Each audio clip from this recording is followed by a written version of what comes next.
ating Diyos at Ama na nasa langit na tayo ay niloob niya na magkatipon upang minsan pa ay sambahin siya sa Espiritu at katotohanan. Yan. So sa ating pong pag-aaral, ang isang bagay na kailangan nating maunawaan ay kung paano tayo mananatiling nakatayo sa harapan ng ating Panginoon. No? Ito yung pangatlong linggo ng taong 2024 at alam natin na marami pang mga mangyayari o magaganap sa buhay po natin. No? So sa ating buhay bilang mananampalataya, ang kailangan natin is manatiling naglilingkod sa Diyos habang tayo ay nabubuhay. Amen po ba? Ayun yung kailangan natin, no? So ang tanong is, paano ba ako mananatiling nakatayo sa harapan ng Panginoon? Sa kabila ng maraming mga pagsubok na dumarating o maraming pagsubok na darating sa buhay natin bilang mananampalataya. So, ang ating pong pag-aaralan ay matatagpuan po sa aklat ng mga gawa. Gawa 27, 13 hanggang 29, yan po ang ating pag-aaralan. Ang lesson po natin, ang title po natin is Anchor of Our Soul. Yan. So, sa ating buhay, ano po, ang kailangan natin is manatili. No? So, sa pagiging, so paano natin mapapanatili yung ating pananampalataya sa kabila ng maraming mga pagsubok na darating sa ating buhay. So, ito yung lesson na nais kong share sa inyo.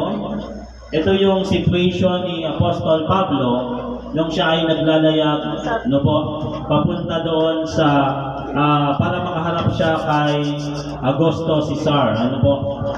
So sa chapter 27 verse 14 to 29 ay atin po itong babasahin. Ang sabi po dito, nang marahang humihip ang hanging habagat, na inakala nilang may sagwa nila ang kanilang layunin, kaya itinaas nila ang angkla at namaybay sa baybayin ng Kreta. Subalit hindi nagtagal at bumulusok ang isang maunos na hangin na tinawag na Euroclydon. Yamang inabutan ang barko at hindi makasalungat sa hangin, nagpadala na lamang kami at kami ipinadpad. Sa paglalayag na nanganganlong sa isang maliit na pulo na tinatawag na Cauda, ay bahagyan naming napatakbo ang bangka. Nang may taas na ito, gumawa sila ng paraan upang matalian ng lubid ang barko. Dahil sa takot na baka sila mapadpad sa Sirte, ibinaba nila ang mga layag at sa gayoy naanod sila. Kami ay pinabayo ng malakas na bagyo, kaya't ng sumunod na araw ay nagsimula silang magtapon ng mga kargamento sa dagat. Nang ikatlong araw ay kanilang ipinagtatapon ang mga kasangkapan ng barko. Nang hindi sumisikat sa amin ang araw ni ang mga bituin man ng maraming araw at humahampas pa rin sa amin ang isang malakas na bagyo, nawala ang buong pag-asa naming makakaligtas. Sapagkat matagal na silang hindi kumakain, tumayo si Pablo sa gitna nila at sinabi, "Mga Ginoo, nakinig sana kayo sa akin at hindi naglayag mula sa Kreta at naiwasan ang kapisalaan at kapahamakang ito. Ngayon ay ipinaikiusap ko sa inyo na inyong lakasan ang inyong loob, sapagkat walang buhay na mapapahamak sa inyo kundi ang barko lamang. Sapagkat sa gabing ito ay tumayo sa tabi ko ang isang anghel ng Diyos na nagmamay-ari sa akin at siya ko namang pinaglilingkuran. Na nagsasabi, huwag kang matakot, Pablo, kailangan mong humarap kay Caesar. At tunay na ipinagkaloob ng Diyos ang kaligtasan sa lahat ng kasama mo sa paglalayag. Kaya mga Ginoo, lakasan ninyo ang inyong loob sapagkat ako'y sumasampalataya sa Diyos na mangyayari ito ayon sa sinabi sa akin. Subalit tayo kailangan mapadpad sa isang pulo. Nang dumating ang ikalabing-apat na gabi, samantalang kami ipinapadpad ng hangin sa kabila ng dagat ng Adriatico, nang maghahating gabi na ay inakala ng mga mandaragat na sila'y papalapit na sa lupa. Nang kanilang tarukin ay nalamang 20 pa, at pagkasulong ng kaunti ay tinarok nilang muli at nalamang may 15 dipa. Sa takot naming mapadpad sa batuhan, nagulog sila ng 4 na angkla sa hulihan at nanalangin mag-umaga. Pagpalain ng Panginoon ang pagkabasa at pagkarinig ng kanyang salita. Tayo po isang daling yumuko at tayo ay manalangin. Madakilan naming Diyos na makapangyarihan sa lahat. Panginoon, tinataas namin ang aming mga tinig sa iyo upang ikaw ay aming papurihan, upang ikaw ay aming luwalhatiin, upang ikaw ay aming sambahin sa Espiritu at katotohanan. Panginoon, sa oras na ito ay pagindapatin mo kami sa aming pagtawag sa iyo, sa aming pagsamba sa iyong dakilang pangalan. Linisin mo ang aming mga puso, linisin mo ang aming mga isipan, Panginoon, sa oras na ito.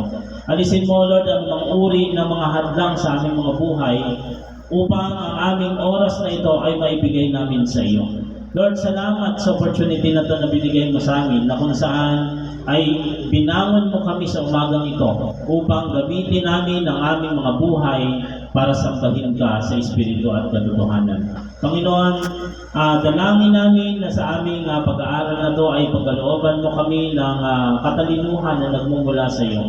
Bigyan mo kami, O Lord, ng wisdom, O Lord, and knowledge sa mga bagay nito ng aming pag-aaralan.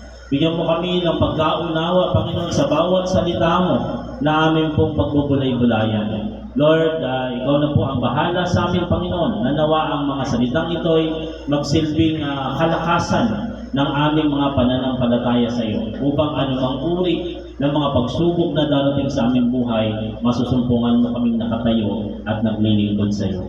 Lord, lahat po ng bagay na ito ay aming hinihiling sa iyo, aming dinadalangin sa iyo sa matamis na pangalan ni Jesus. Amen. And so, purihin ang ating Panginoon. Atin pong simulan ang pag-aaral ng salita ng Diyos. Sa situation ni Apostol Pablo, ito po yung time kasi na si Apostol Pablo ay hinuli dahil sa pangangaral ng salita ng Diyos. Yan. So maraming mga kasamahan si Pablo sa barko, no? Nasa 276 based dito sa lesson na 276 souls ang nandun sa isang barko na kung saan ay napadpad sila sa kalagitnaan ng dagat at dumating ang isang napakalakas na bagyo sa kanilang buhay. So paano nila hinarap, no po, at paano sila nanatili na mayroong pananampalataya sa Diyos. Yan po yung ating pag-aaralan sa umagang ito. So, unahin po natin, sa ating buhay bilang mananampalataya, lagi nating tatandaan, lagi nating iisipin sa ating buhay na ang Panginoon ay lagi nating kasama. No? Sabi nga dito, you are not alone. No? So sa ating buhay, kapag dumating yung mga pagsubok, no, sa buhay natin, lagi nating iisipin ang Diyos ay lagi nating kasama. No? Kasi yun yung sinasabi ng Biblia, yun yung ibinibigay sa atin ng ating Panginoon na tayo ay hindi niya iiwan. Ating buksan ang ating mga Biblia sa aklat po ng Mateo chapter 28 verse 20. Ganito po ang ating mapapakinggan. Sabi diyan sa screen, na ituro ninyo sa kanila na kanilang ganapin ang lahat ng mga bagay na iniutos ko sa inyo, at narito, ako'y sumasa inyong palagi hanggang sa katapusan ng sanlibutan. Yung time na bago si Jesus Christ umakyat dun sa langit, nag-iwan siya ng salita sa kanyang mga alagad na sinasabi ang mga katagang ito. Sabi niya doon, ako'y sumasa inyong palagi hanggang sa katapusan ng sanlibutan. So itong bagay na ito, itong salita na ito, ay kailangan tumatak doon sa isipan natin, sa puso natin, na anumang bagay na ginagawa natin sa sanlibutan ito, isipin natin, kasama natin ang Panginoon. Ano po? Hindi niya tayo iiwan kasi yun yung pangako niya, yun yung salita niya. Na kung tayo ay merong pananampalataya sa salita ng Diyos, mananatili kang matatag kasi kasama mo ang Panginoon. Yan po ba? Yun yung dapat na isipin natin. No? Kasi si Pablo, nung siya ay naglalayag, ano po, doon sa Adriatico, at sabi doon, yung bagyo na Euroclydon, ano po, based sa mga nag-aral ng Biblia, itong bagyo daw to, na ito ay parang yung dumating sa atin yung, kailan po ba yun, 2008, 2000, Yolanda. o yung Indoy, Yolanda. di ba? O yung Yolanda, no, na kung saan sobrang lakas, ano po, sobrang lakas. Tapos, imagine natin mga kapatid, na kung ang sitwasyon mo ay nandun ka sa kalagitnaan ng dagat at darating sa iyo ang isang napakalakas na unos. Di ba? Ano kaya yung mararamdaman mo? Ano kaya yung iisipin mo? Ang sabi doon sa verse kanina na binasa po natin, nung makita nila na napakalakas ng bagyo, sabi doon, nawalan na sila ng pag-asa.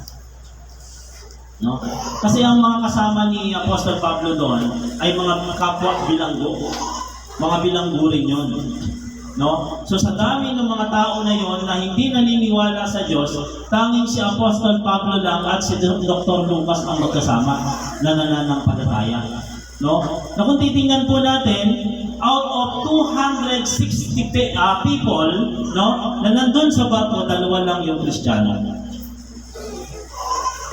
So parang titingnan natin, ang hirap, ano po, na kung saan ay wala kang kukuhanan ng lakas ng loob para ikaw ay tumawag sa Diyos. Pero dun sa time na ito, makikita po natin, si Apostol Pablo, ang siyang naglilid sa kanila, ano yung kailangan nilang gawin?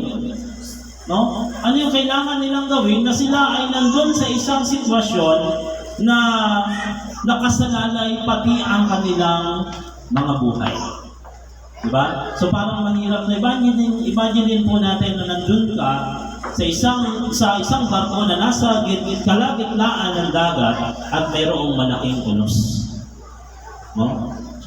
Naiisipin mo, wala ka kasing matanaw, hindi mo natatanaw nasaan kaya ang lupa, na siyang kakapitan, nasaan kaya yung lugar na kung saan ay pwede kang mangandong. Kasi kapag nandun ka sa gitna ng dagat, wala ka nang parang isipin mo wala nang pag-asa. Kasi yung alon ay malakas, na kung saan ay hinahampas yung kanilang barko na sinasakyan. Diba? Kaya sabi doon, sa verse 24, sabi doon, na nagsasabi, huwag kang matakot. No? Ang sabi ng Panginoon kay Apostol Pablo, huwag kang matakot.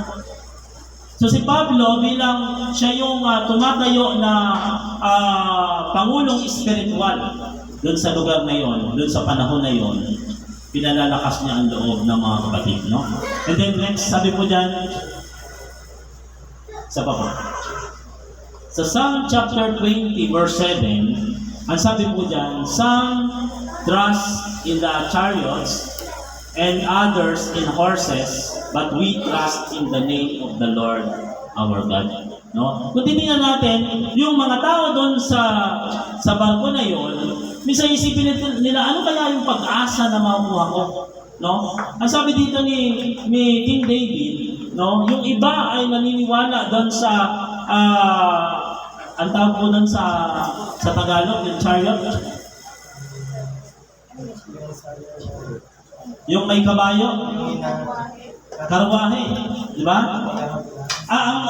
Ang laban, kasi si David ay lumaki sa laban. Di ba? Yung buhay niya ay halos ibinuhos niya sa pakikipaglaban. So at sabi diyan, yung iba daw naniniwala doon sa karwahe, yung iba naniniwala sa kabayo, pero si David, bilang isang lingkod ng Diyos, ang tiwala niya ay nasa Panginoon. Di ba? Yung kasi yung kailangan natin, no, ano man yung pagsubok na dumating sa buhay natin, wala kang iisipin kundi kasama mo ang Panginoon. Di ba? At sabi nga ng Romans, sino ang laban sa atin kung kasama natin ang ating Panginoon? Di ba? Walang sino man. Kasi bilang isang lingkod ng Diyos, bilang isang tao na naniniwala sa Panginoon, ang Panginoon ay palaging kasama. Diba? Yun yung lagi natin isipin. Okay, next po. Sabi doon sa Romans chapter 14 verse 11, in His name, no, every knee will bow, every tongue will confess. Diba? So, dito natin makikita, kapag ka sinabi sa pangalan ng Panginoon, ang bawat dila ay magpapahayag sa Diyos, ang bawat tuhod ay kusang luluhod pag gumanap na tayo sa ating Panginoon. So, doon mo lang dapat ilagay yung tiwala mo, doon mo lang ilagak yung pag-asa mo, doon sa kilala mo na makapangyarihan sa lahat. Diba? Ano man yung pagsubok, ano man yung problema na kakaharapin natin sa ating buhay. Kasi ngayon, third Sunday pa lamang ng taong 2024, hindi pa natin alam kung ano ang mangyayari bukas. Sabi ni Santiago, kayo ay isang singaw na sa sandaling lumilitaw at pagkatapos ay lumilipad. Tayo raw ay isang singaw, no? O sabihin natin na mabilis lang yung buhay ng tao. Hindi rin natin alam ano kaya ang mangyayari sa akin bukas. Ano kaya ang mangyayari sa akin sa isang taon. Diba? So, kailangan natin isipin ay kung paano tayo mananatiling tapat at naglilingkod sa Panginoon. Diba? Okay, number 2, rely on the promise of God. No, doon lang tayo mag-rely. Doon lang tayo umasa sa mga pangako ng Diyos. Diba? Kasi kalimitan sa mga tao, ang pagtawag sa Panginoon ay last option. Diba? Yung mga hindi naniniwala sa Diyos, ang pagtawag sa Panginoon ay last option lang. Kung saan andun ka na sa isang sulok na wala ka ng lugar para malabasan.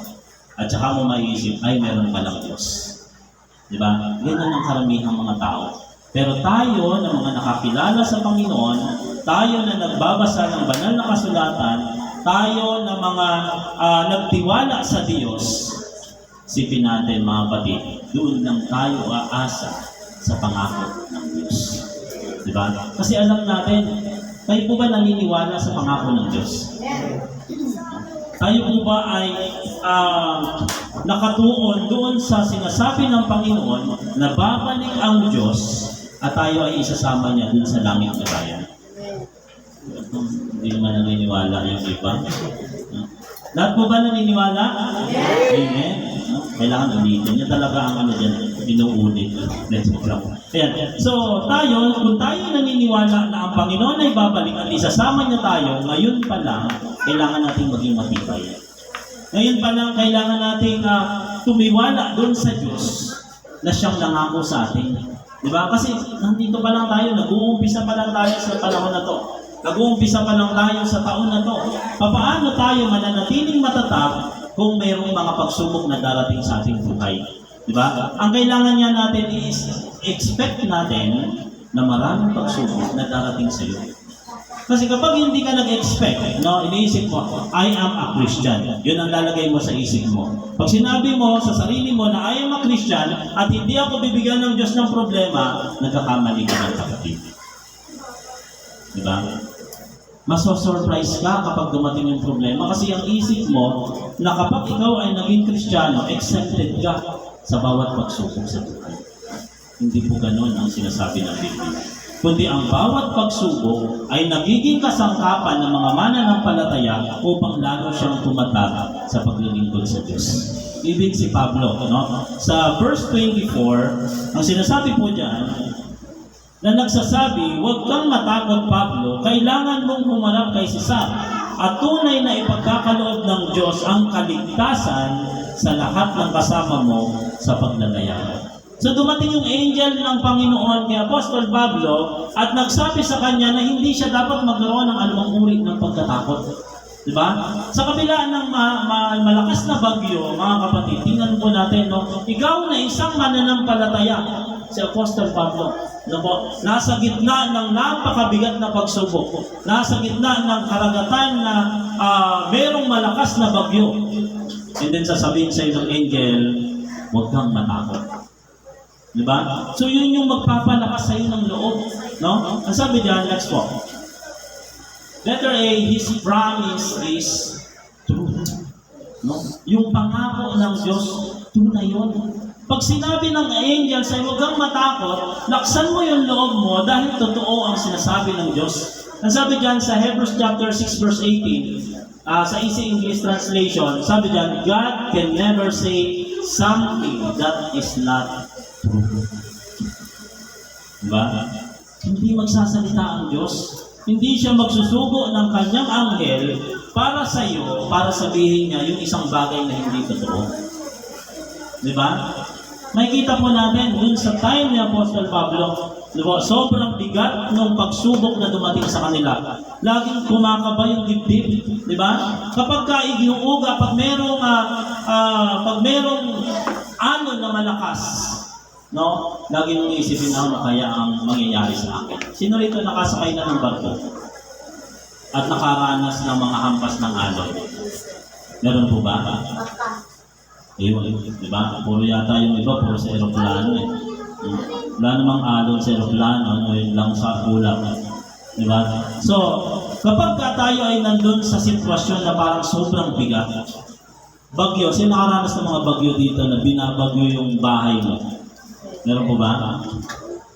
Wala din. Sa Bicol, di ba? So kapag nandun ka, ang bahay mo ay kubo lang, tapos hahampasin ng hangin, no? Isipin mo ano kayang mangyayari. Yung sa inyo, di ba? Nandun sila sa baba, yung bubong wala na. Di ba? So ano kayang mararamdaman mo? Baka susunod ka na. Di ba?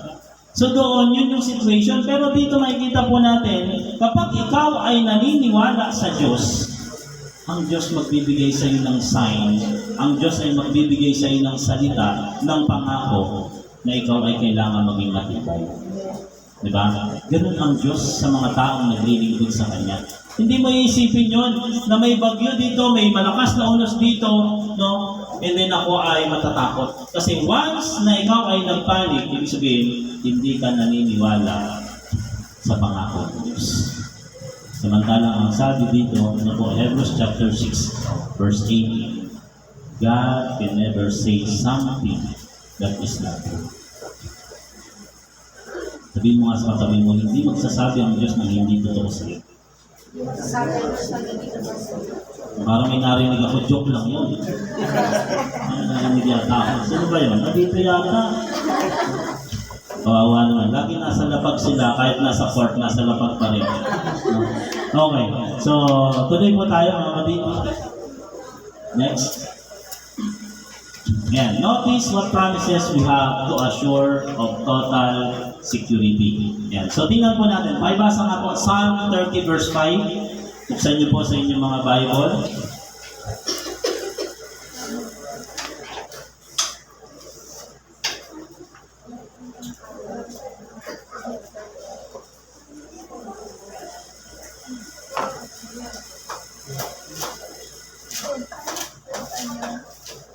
Sige po, makikisuyo sa unang makakasumpong. Awit, chapter 30, verse 5. Sapagkat ang kanyang galit ay isang dali lamang, ang kanyang paglingap ay habang buhay. Ayun, ano po? Ang kanyang galit ay pansamantala lamang o sandali lamang. Ngunit ang kanyang paglingap ay panghabang buhay. So, tingnan natin, ano po? Kasi yung pangako ng Diyos sa atin, once na ang isang tao ay lumapit sa Diyos, no, sabi nga niya sa 1 John 3:9, no po? Na kung tayo ay lalapit sa Diyos, tayo ay patatawarin ng Diyos. Diba? Sa bawat pagsubok, ano, o bawat problema na dumarating sa buhay natin, merong dalawang dahilan. Diba? Bawat problema na darating sa buhay mo, meron yan dalawang dahilan. Number 1, maaaring ito ay isang pagsubok ng Diyos sa buhay mo. Number 2, maaaring ito ay isang parusa ng Diyos dahil nagkasala ka. No? Sabi ng ibang mananampalataya, ang Diyos daw ay hindi nagpaparusa. No, naniniwala po ba kayo doon? Ang Diyos daw po ay hindi nagpaparusa. Kasi ang sabi nila, God is love. Diba? Pero pag pinag-aralan mo ang Bible, doon mo makikita na ang isang taong matuwid, kapag siya ay nalilihis ng landas, siya ay itinutuwid ng Panginoon. Ibinabalik. No? Yung pagpabalik na yon, ay yun yung parusa ng Diyos sa atin upang tayo'y muling maibalik dun sa tamang landas na kailangan nating maharing. No? Ang sabi ng Romans chapter 11 verse 22, masdan mo ang kabutihan ng Diyos at ang kabagsikan ng Diyos. Diba? Dalawang bagay ang lagi natin titingnan. So kung tayo may problema na dumating sa buhay natin, tingnan mo yung nakaraan mo, ano kaya ang nangyari sa akin. Kung makita mo, wala ka namang ginawa na masama, no, sa kapwa mo o sa Panginoon, church mo yon bilang isang pagsubok na nagmumula sa Diyos. Pero kung nasumpungan mo ang iyong sarili na meron kang nagawa sa Panginoon na hindi niya kalooban, ang gagawin mo is hihingi ka ng tao. Kasi church mo siya as pagtutuwin ng Panginoon. Nakuha niyo po mga kapatid? Yeah. So yun yung kailangan nating matutunan. Kasi ang Panginoon sa ating buhay, yung mga pagkakasala na nagagawa natin, ang sikreto doon is yung paghingi ng tawad sa Diyos. Basahin nga po natin 1 John chapter 3 verse 9. Chapter 1 verse 9.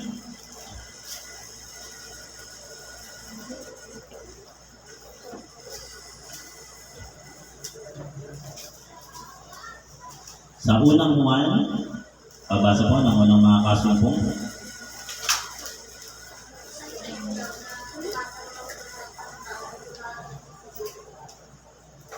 Ayan, maraming pong salamat. Ano po? Kung ipahahayag natin ang ating mga kasalanan, siya ay tapat at banal na magpapatawad sa ating mga kasalanan at ito'y lilinisin sa lahat ng kalikuan. Diba? Ganun kasi ang Panginoon, no? Parang yung prodigal son, sino nakakalam ng prodigal son? Diba? So, nung yung alibughang anak ay hiningi niya yung kanyang mana na hindi pa siya napapanahon. Diba? Hindi pa kasi napapanahon eh. Kasi ang mana ay ibinibigay kapag pagpatay na. Diba? O kapag ka malapit ng mamatay. No? Pag natepok na, sa kanya na yung mana. Pero itong prodigal son na to, anong ginawa niya? Hiningi niya na agad. Diba? In advance. Parang sabi ng mga commentator, ano po, parang winis na nung bata na mamatay na yung kanyang ama. Kasi hiningi niya na, yung kasi yung ano yun po kasi yung ano niya, yung aral niya talaga na hingin mo kung, o ibibigay na sa iyo kung mamatay na yung ama. Pero yung prodigal son, hiningi niya na. Diba? Pero nung time, ano po, na ginamit niya sa paluging pamumuhay, ang word na ginamit ng Bible, no? Paluging pamumuhay, yung kayamanan na nakuha niya sa kanyang ama, and then dumating siya dun sa point na siya po ay naghirap. Then, yung kanyang upward, ano nangyari doon? Naalala niya na meron siyang ama na naghihintay sa kanya. At sa bahay ng kanyang ama, sabi niya doon, sagana. Diba? So, nung naisip niya na meron dun sa bahay nila na masagana, ang sabi niya, ano po yung naisip niyang gagawin niya? Sino po nakakala? Magpaalila sa magulang. Ha? Magpaalila sa magulang. Magpapaalila na lang. Ano pa? Humingi ng tawad.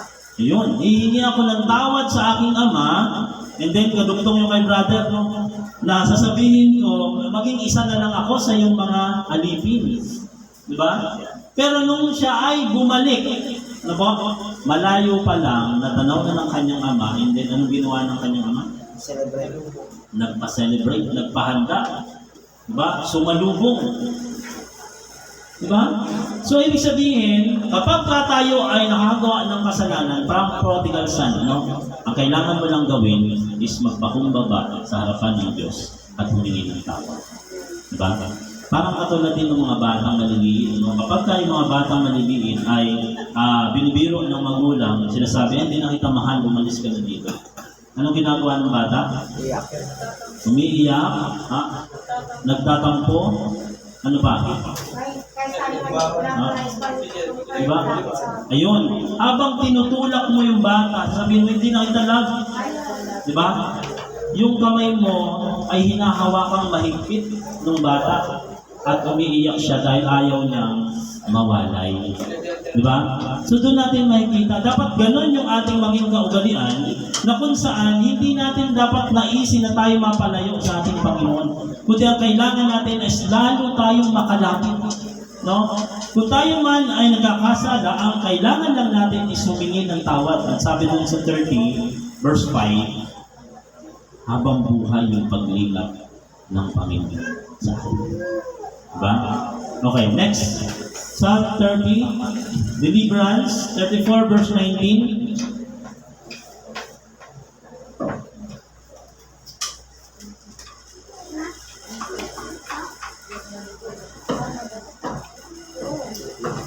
Marami ang sadalang hatian ng matuwid.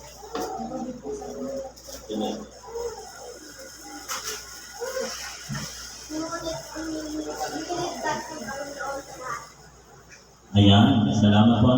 Marami ang kapighatian ng matuwid, pero sabi doon, ngunit inililigtas siya ng Panginoon sa lahat ng mga iyon. Kapag ka ikaw mga kapatid ay nagtiwala sa Diyos, kapag ka inilaan mo yung sarili mo sa Diyos, iniligtas ka niya. Diba? So dito natin makikita talagang yung pangako ng Diyos sa buhay natin, napakadami. Na kung saan kung tayo ay nahihirapan, kung tayo ay nasasaktan, ang sabi ng Diyos, ang pangako niya, ililigtas ka ng Panginoon. Diba? Sino rito nakaranas na ng napakabigat na pagsubok na tila ba parang iisipin natin, bibigay na ako, ayaw ko na. Meron po ba?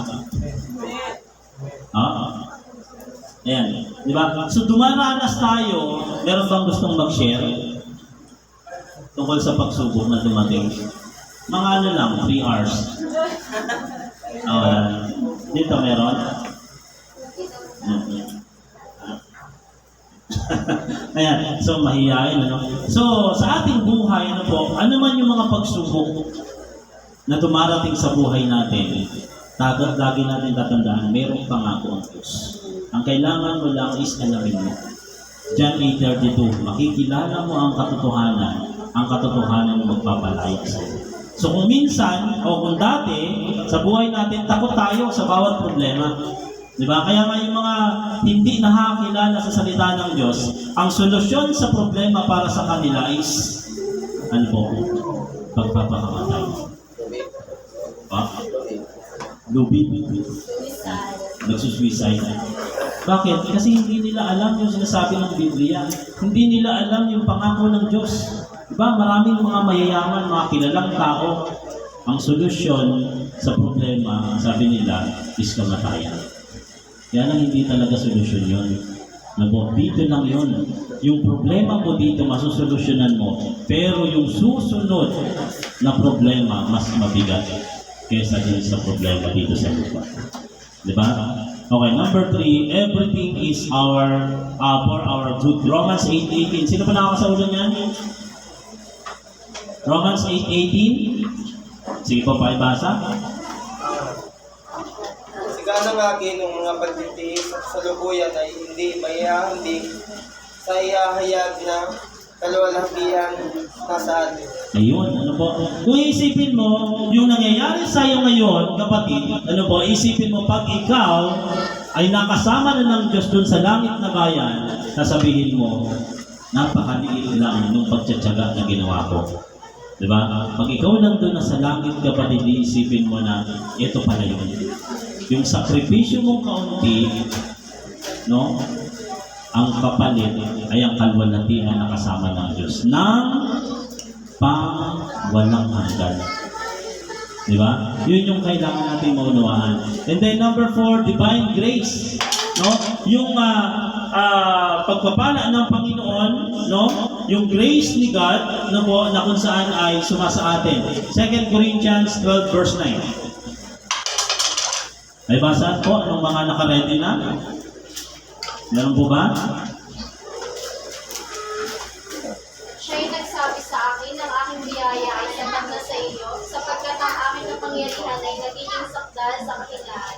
Kaya pagkus akong magmamahuli na may malaking galak sa aking kahinaan, upang manahan nawa sa akin ng kapangyarihan niya. Ayun, ano po, ang aking kahingaan o ang aking biyaya ay sapat na sa iyo. Di ba? So makikita po natin yung biyaya ng Diyos, yun yung nag-aalim kasi sa atin, no po, na tayo ay pinagtitibay, na tayo ay pinalalakas sa ating pananampalataya. Ano man yung pagsubok, no po, ito yung pangako ng Diyos. Ano man pagsubok ang dumating sa buhay mo, yung biyaya ng Diyos sapat na para sa iyo. Di ba? Yun yung ilalagay natin sa isipan. Then the last ultimate glory, sa Revelation 21 verse 4. Ano sabi po dyan? Apocalypse. At papahirin niya ang kanilang mga luha. Wala nang kamatayan, dalamhati, pag-iyak at sakit sa bagyan. Dalamhati, pag-iyak at sakit sa bagyan, lumipas na ang lahat ng mga bagay. Ayan, maraming salamat po. Lumipas na ang lahat ng mga bagay. Kaya sabi po doon, wala nang hirap, wala nang luha, wala nang pananambitan. Once na tayo ay nagtagumpay at inabutan tayo ng Diyos, na tayo ay naglilingkod sa Kanya, pagdating natin dun sa langit na bayan, lahat ay nasa ayos na. Diba? Wala nang hirap, wala nang dalamhati. Wala ka na doon gagawin, kapatid, kundi ang maglingkod na lang sa Panginoon. Nasabi ng Revelation, ang gagawin mo, aawit ka, banal, banal, banal ang Panginoon. Diba? Yun na lang yung gagawin mo doon. Lubo, wala ka nang ibang gagawin, hindi ka na kailangan magtrabaho para ikaw ay mabuhay. Hindi mo kailangan maghanap ng anumang gagawin mo para sabihin mo na kailangan kong mabuhay. Kasi ang Panginoong Diyos ang magpapatnubay sa iyo patungo dun sa punong kahoy ng buhay. Di ba? So dito makikita natin, ito yung mga pangako niya, kapatid, na kailangan natin ilagay dun sa puso natin, ilagay sa isip natin, na kapag tayo ay nanatili sa mga pangako ng Diyos, tayo po ay magtatagumpay. Okay, number 3. Medyo mahaba-haba pa po yan. Hanggang ano po yan? 21. The providence of God. No? Ano po ba ito? Isaiah 45 verse 7. Ang sabi niya, I form light and create darkness. I make goodness and create disaster. I am the Lord who does all these things. No? Kasi kung titingnan natin, lahat ng bagay ay umaayon base sa kalooban ng Diyos. Diba? Ano ba ang problema mo ngayon, kapatid? Ano ba ang kalalagayan mo ngayon, kapatid, sa buhay mo? Lahat ng yan ay umaayon yan sa kalooban ng Diyos. Doon mo ilalagay yung sarili mo sa kaisipan na kung mangyari sa akin ito, merong magandang plano ang Diyos sa buhay ko. Diba? Yun yung iisipin natin.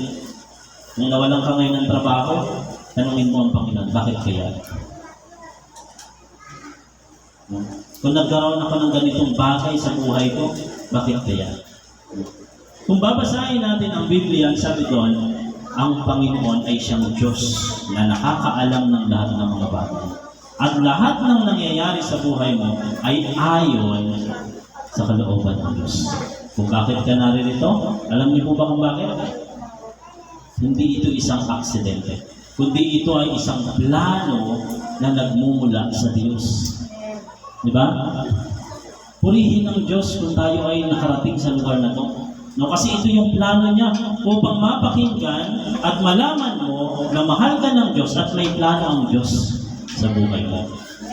Diba? Yun yung kailangan natin maunawaan. Kasi itong taon na to na 2024, mahaba pa. Mahaba pa ang ating lalakbayin. Papaano tayo mananatili na kada linggo ay tayo ay naglilingkod sa Diyos. Diba? Maraming pagsubok Maraming mga hadlang na dumarating sa isang Kristiyano upang tayo ay makapaglingkod sa Diyos. Maraming nga pong nagpatotoo na minsan sasabihin nila, nakabihis na raw sila. No, nakabihis na, nakahanda na, nakaprepare na sila, papunta na lang sila sa church. Pero anong nangyari? May dumating pa rin na hadlang sa buhay nila. So doon natin kailangan maunawaan pa paano mo ba lalabanan yung bawat pagsubok na darating sa buhay ko. Ay minsan ambon lang yung pagsubok sa atin, ambon pa lang. ay hindi ako pwedeng, hindi ako pwedeng pumunta sa church kasi maaambunan ako. Diba? Ambon pa lang yun. Sabi ng isang manliligaw, pupunta ako dyan, susunduin kita kahit na anong mangyari. Kahit bumagyo, kahit lumindol, susunduin kita mamaya. Pagdating ng gabi, oras na ng pagsundo, umambon. Ay, hindi ko yan masusundo, umambon. Sabi nung nililigaw, ba't di ka nakasundo? Sabi mo, lumindol, bumagyo, susunduin mo ako. Eh, umambon lang, hindi na nakasundo. Wala naman yun sa usapan, yung ambon. Ang usapan, pag lumindol, bumagyo. Hindi usapan yung umambon. Eh, magkakasipon kasi. Ha? Ayun, kaya hindi nakasundo. Kaya sa atin mga kapatid, ano po, yung agreement natin or yung commitment natin sa ating Panginoon every Sunday, dapat wala diyang mga hadlang sa ating buhay. Kapag ka inilagay mo sa puso at isip mo na ikaw ay maglilingkod sa Diyos tuwing linggo, ano po, hindi dapat ito magkaroon ng hadlang sa buhay natin. Okay, next. Tingnan natin kung paano ni Job tinanggap ano po yung pagsubok na dumating sa buhay niya. Meron na po ba ritong dumanas ng pagsubok na umabot doon sa pagsubok ni Job? Meron po ba dito? Wala pa. No? So tingnan natin kung paano niya tinanggap.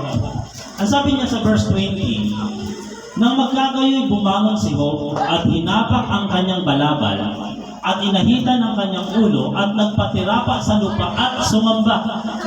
Alam niyo po ba nangyari kay Job? Diba? Ano po ba yung mga pagsubok? Una, Kasugat sa buhay. Patay mga kapatid. Ang mga yan, anak. namatay lahat ng kanyang mga anak. Pangalawa, Mga hayop. lahat ng kanyang mga ari-arian, mga hayop. Then pangatlo, Sakit. nagkaroon siya ng mga sugat, no? Mula daw sa ulo hanggang talampakan. Diba? And then, yung acceptance, ano po, yung pagtanggap niya doon sa kalooban ng Diyos, sabi niya, siya ay nagpatirapa sa lupa at sumamba sa Diyos. Diba? Grabe yung kanyang pananampalataya. Verse 21, ito yung word na lumabas sa kanya, sabi niya, hubad akong lumabas sa bahay bata ng aking ina, hubad na babalik ako roon. Ang Diyos, ang Panginoon ang nagbigay, ang Panginoon ang nagalis, purihin ang pangalan ng Panginoon. Tingnan niyo po kung gaano katibay, no? Kung gaano katibay na pananampalataya meron itong si Job. Kaya pala, sa simula pa lang, no, pag pinag-aralan natin yung aklat ni Job, sa verse 1 pa lang nagsisimula, sabi niya doon, nung nag-aakyat panaog ang mga anghel kasama si Lucifer, ang sabi ng Diyos kay Lucifer, nakita mo ba ang aking lingkod na patuwid na walang kagaya niya sa lupa?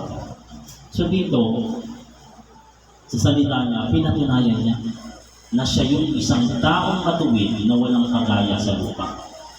Di ba? So ganun dapat yung ating pagtanggap. Ano man yung sitwasyon, kapatid, na mangyari sa buhay mo, isipin mo. No?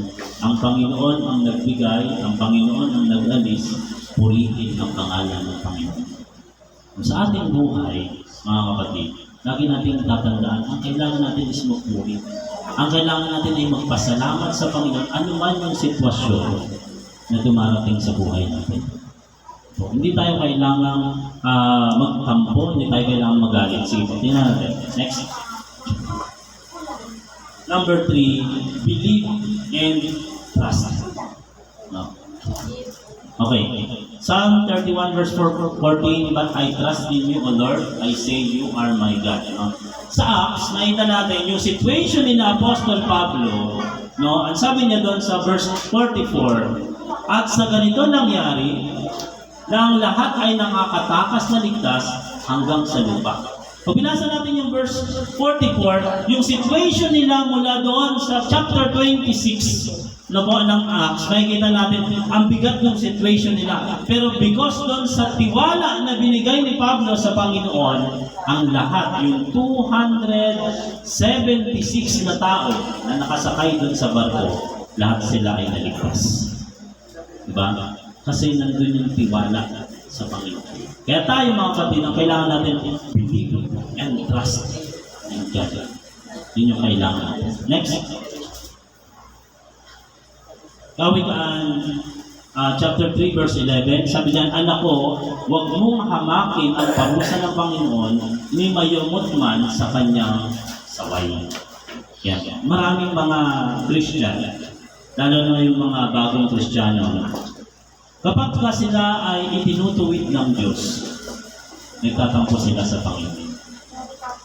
Ang sabi dito ni King Solomon, ang sabi niya diyan, kapag ka daw dumadanas ka ng pagtutuwid ng Diyos, no? Ang sabi diyan, huwag mong hamakin ang parusa ng Diyos. Ni mayamot man, ano ba yung mayamot? Mainis. No? Ni mainis man sa kanyang mga saway.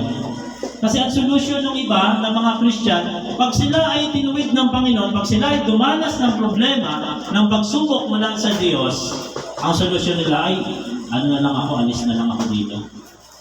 Diba? Ang solusyon ay titigil na lang ako ng pagsamba. Ayaw ko makita si sister, ayaw ko makita si brother. No? Pero gusto niya makarating ng heaven. So sa atin, ano po, kapag may pagsubok na dumating, kayahin natin si Bob. Paano niya tinanggap yung pagsubok na binigay sa kanya ng Panginoon? And then, Romans 8:28, and we know that for those who love God, tanda po natin, itong verse na to, no? For those who love God, that is, for those who are called according to His purpose, all things are working together for good. No? Hindi yan sinabi sa lahat. Kundi doon lamang sa mga taong inibig ng Diyos, doon sa mga taong tinawag ng Diyos, lahat daw ng bagay na nangyayari ay, nasabi dyan, all things working together for good. No? According to His purpose. Kasi ang Diyos, lahat ng bagay may dahilan. Pero sa kanyang mga anak, lahat ng bagay ay sa mabuti o sa ikabubuti ng lahat ng mga tumatawag sa pangalan ng Panginoon. So bilang panghuli, iwan ko po sa inyo, tayo pong lahat ay magsitayo. Basahin natin Hebrews chapter 6 verse 19. Ang sabi doon, we have this hope as an anchor for the soul, sure and steadfast, which reaches inside behind the curtain. Yung pag-asa natin na siyang nag-aangkla sa ating mga pananampalataya upang hindi tayo makilos, upang hindi tayo madala. Ang sabi doon, sure and steadfast. No, sigurado at matatag yung mga pangako ng Diyos. Yun yung ating pangahawakan, yun yung ating pag-asa sa buhay natin. Kaya kailangan natin magpatuloy tayo sa paglilingkod sa ating Panginoon. Anumang pagsubok ang dumating sa buhay natin, mananatili po tayo na maglilingkod sa Diyos. Tayong lahat ay manalangin. Dakila namin Ama ng mga pangyarihan sa lahat. Salamat sa iyo ng marami, Panginoon, sa araw na ito na ibinigay niyo sa amin. Dalangin namin, O Lord, na mga salita mo hindi lamang napakinggan ng bawat isa sa amin, kundi ilagay mo po ito sa aming mga puso, Panginoon, na magsilbing aral namin, magsilbing kaalaman namin, magsilbing kalakasan namin sa bawat pagsubok na aming kaharapin sa taon na ito.